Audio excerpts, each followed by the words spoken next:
Hello everyone! Chapter 8, Monopoly and Monopolistic Competition, explains how managers should set price and output when they have market power.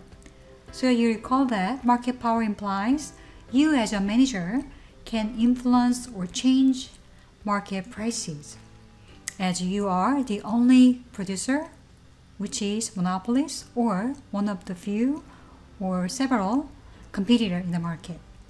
For example, this chapter focuses on the two market structure. One is monopolist and the another one is monopolistically competitive firm.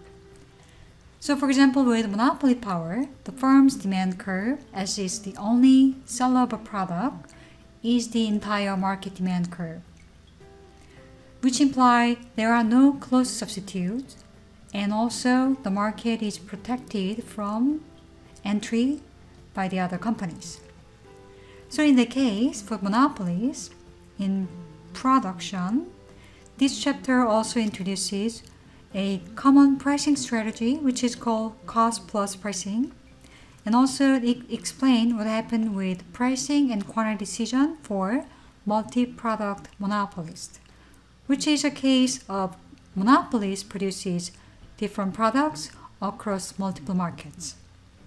And also it introduces a monopolist in factor market, which is often one company is the only buyer, monopolist buyer, in purchasing labors or capitals in factor markets.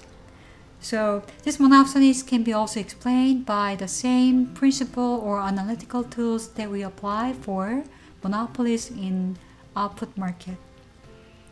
And finally, monopolistically competing firms have a market power based on product differentiation, but barriers to entry are modest or absent, so there are some competition.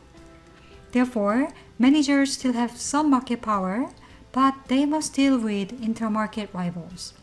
I think this chapter is interesting, but also very informative, especially if you are the entrepreneur who is launching new product that is differentiated from others in the market. So I hope you enjoyed this chapter. Let's study.